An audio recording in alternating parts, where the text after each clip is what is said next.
Hello, my dears. I'm happy to be with you again. Tell me, have you ever had it where the night, instead of bringing long-awaited rest and peace, becomes filled with a kind of inexplicable anxiety? You lie there, everything seems calm around you, but inside, something just isn't right. Sometimes your breath catches. Sometimes your heart starts pounding erratically, like a frightened bird in a cage. Sound familiar? This isn't just fatigue or part of getting older, as we often brush it off.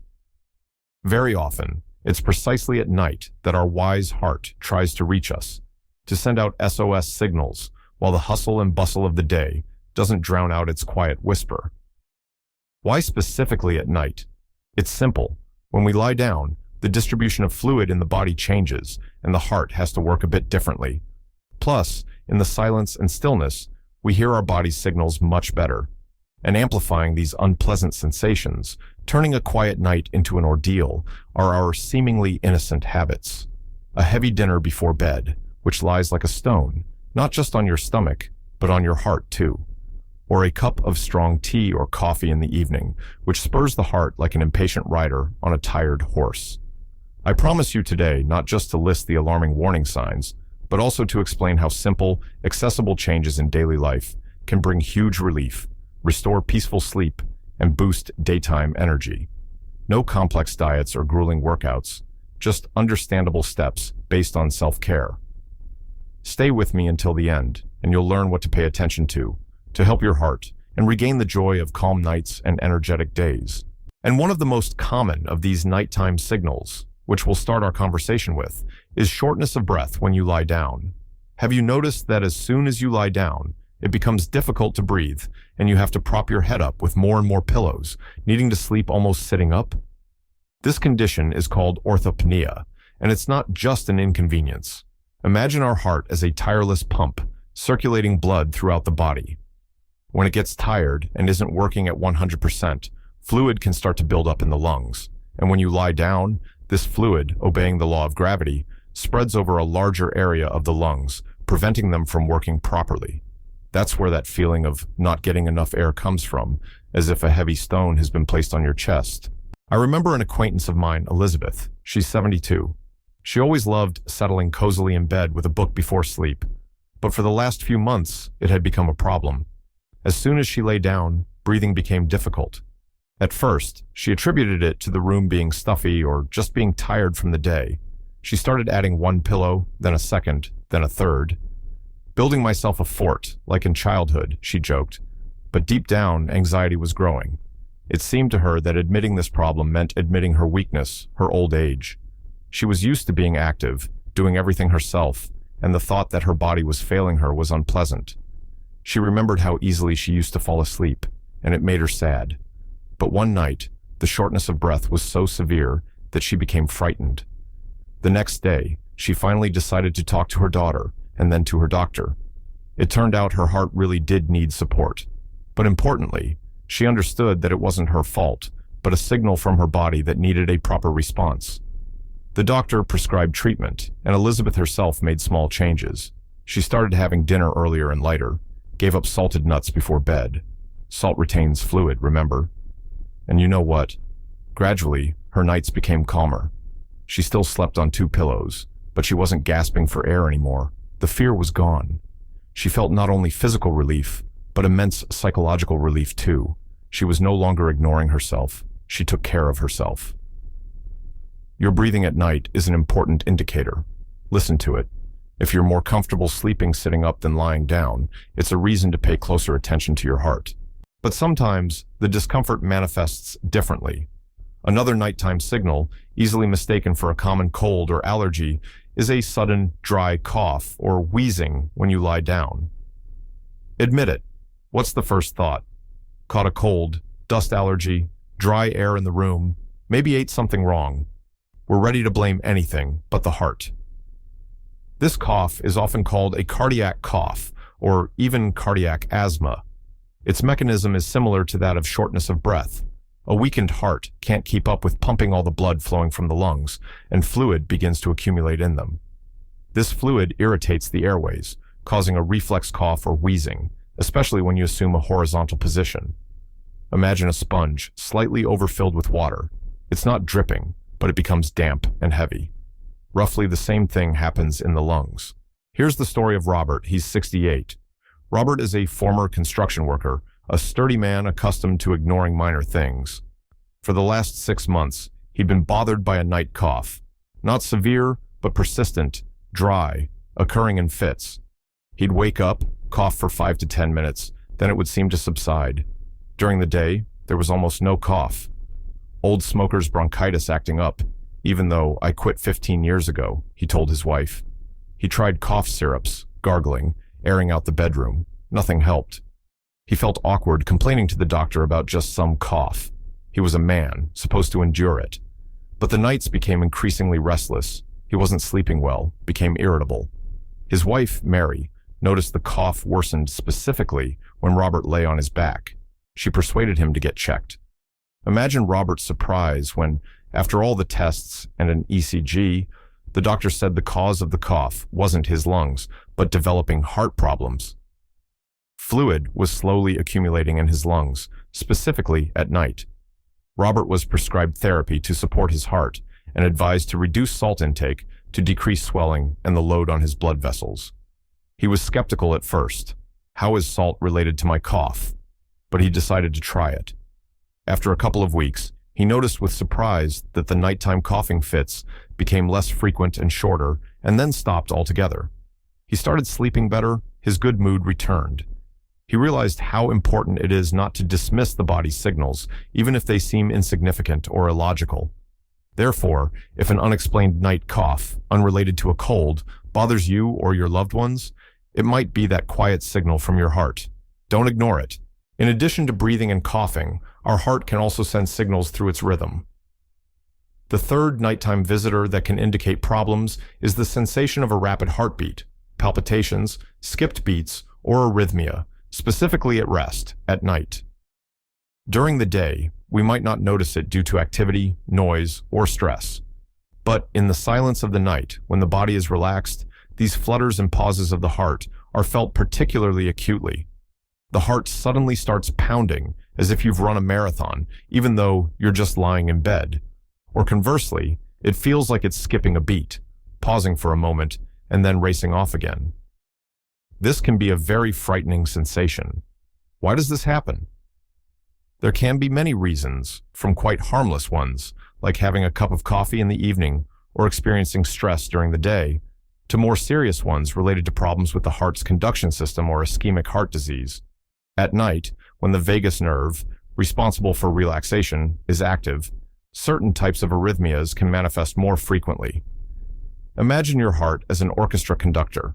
During the day, when loud music is playing, activity stress, minor mistakes by the conductor might go unnoticed.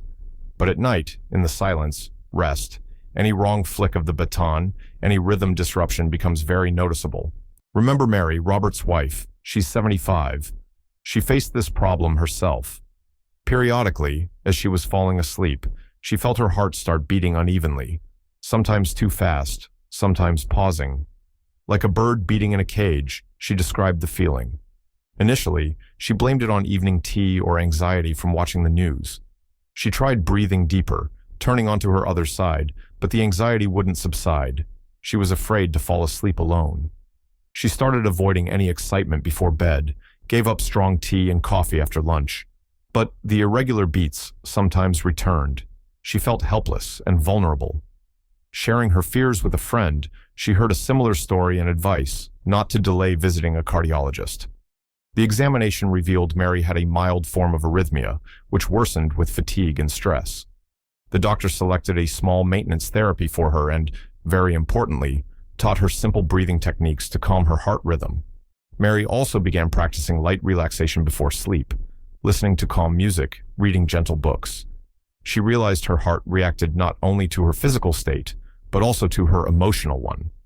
Gradually, the arrhythmia episodes became much rarer and shorter, and most importantly, the fear disappeared. She knew what it was and how to help herself. She learned to listen to her heart and care for it, not just with pills, but with peace of mind. If you notice these nighttime dances of your heart, don't panic, but don't ignore them either.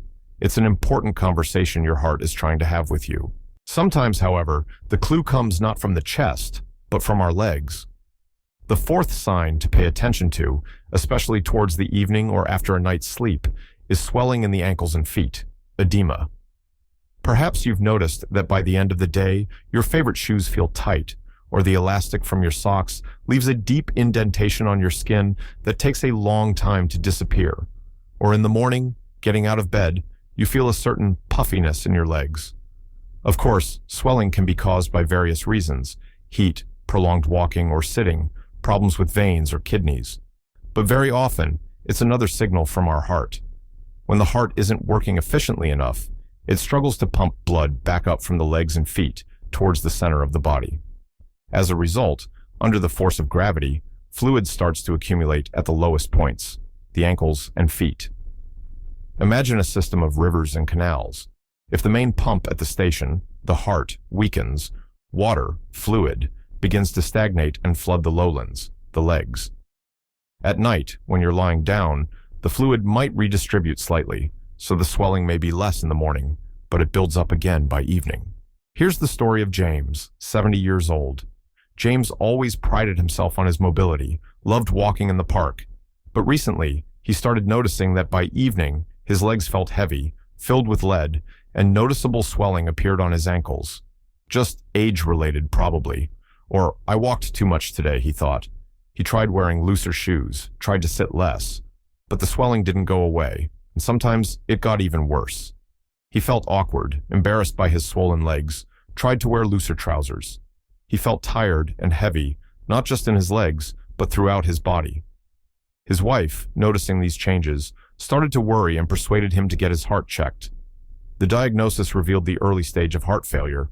James was surprised. He thought heart problems always meant chest pain or shortness of breath. The doctor explained the connection between heart function and swelling. Besides medication, James was advised very simple things. Limit salt in his diet. It retains water. Keep his legs elevated when resting whenever possible. Do light exercises for his feet. James started paying more attention to his diet, preferring herbal teas over salty snacks in front of the TV. He began doing simple leg exercises, even while sitting in his armchair. And gradually, the swelling started to decrease. His legs felt light again. His energy returned. He realized that even such external signs, like swollen legs, could be an important signal about the condition of his internal engine. Therefore, if you notice regular leg swelling towards the evening in yourself or your loved ones, don't just write it off as fatigue. Perhaps your heart is asking for your help. We've discussed 4 important signals, but why is nighttime so often the time for our heart's revelations? Let's delve a bit deeper. As I mentioned, one of the main reasons is the change in body position. When we lie down, blood that accumulated in the legs and lower torso during the day due to gravity rushes towards the chest.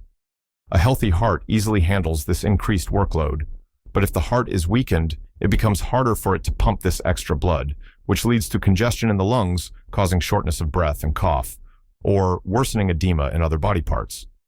Imagine pouring water from a wide basin, lower body during the day, into a narrow pitcher, chest at night. If the pitcher is already almost full or its neck is narrow, weakened heart, the water might spill over. The second reason is the change in hormonal balance and nervous system function at night.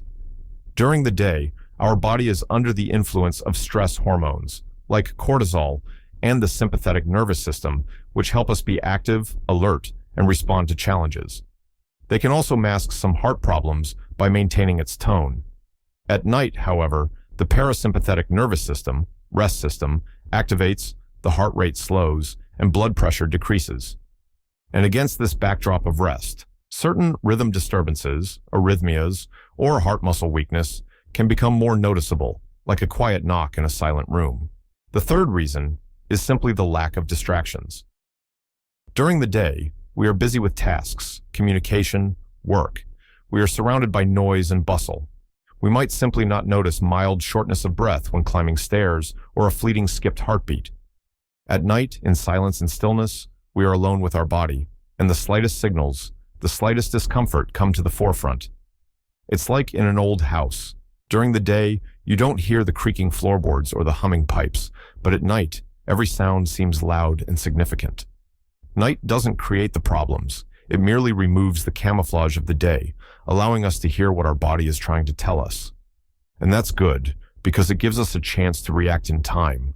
Understanding why this happens, we might ask, what should we do next? Should we now live in fear and wait for trouble? Not at all. The good news is that hearing these signals and understanding their causes is already half the battle. The next step is to act, because our goal is not to frighten you, but to arm you with knowledge and inspire simple but effective steps for self-care. Often, it's the small changes in habits that can significantly improve well-being and ease the burden on our heart. Let's think about what we can do starting today to make nights calmer and days more energetic. Remember the stories of Elizabeth, Robert, Mary, James? What helped them besides medical care? Simple things. Reducing salt in the diet. This helps combat swelling and eases the heart's workload by reducing fluid retention, which can cause shortness of breath and cough. Try replacing salt with aromatic herbs and spices. It's tasty and healthy. A light dinner 2 to 3 hours before bed. This helps avoid heaviness in the stomach and additional strain on the heart at night, reducing the risk of shortness of breath and arrhythmia. Avoiding strong tea, coffee, and other stimulants in the afternoon, evening. This helps calm the heart rhythm and improve sleep quality, lessening the likelihood of nighttime palpitations. And what about movement? No need for records. A short, calm evening walk in the fresh air can work wonders. It improves circulation, helps with edema, oxygenates the blood, eases breathing, and reduces stress, calms the heartbeat. Or simple foot exercises, which can be done even while sitting in an armchair. Remember James? This helped him a lot. And, of course, our emotional state. Practices like relaxation, deep breathing, listening to calm music before bed, all help reduce stress levels, calm the nervous system, and consequently, normalize heart rhythm. Remember Mary, for whom this was key in overcoming fear and arrhythmia? Think of your heart as a beloved garden. It doesn't need drastic changes or exhausting labor. It needs constant, gentle care, attention, and love. Watering, proper hydration, weeding, giving up bad habits, feeding, healthy nutrition, protection from bad weather, stress management. Start with one small step. For example, tonight, remove the salt shaker from the table. Tomorrow, drink a glass of water instead of tea before bed. The day after, do 5 minutes of breathing exercises. These small streams of care will merge into a full-flowing river of your well-being. You see, my dears, often the solution lies in simple, accessible things. We talked about 4 important signals that our heart might send us specifically at night: shortness of breath lying down, night cough, irregular heartbeat, palpitations, and leg swelling. Remember, your body is your most faithful friend and wise advisor. It doesn't complain over trifles. If it's sending you signals, especially in the quiet of the night, please listen. You've lived a long, rich life, accumulated invaluable experience and wisdom. You deserve peaceful nights, energetic days, and well-being at any age. Don't brush yourself off. Don't attribute everything to age. These signals are not a verdict, but an invitation to dialogue with your body, a call to care for yourself with love and respect. It's never too late to start. Even small steps towards your health can bring about big changes. Believe in your strength, in the wisdom of your body. Your health and your peace of mind are in your sensitive and caring hands. Take care of yourselves.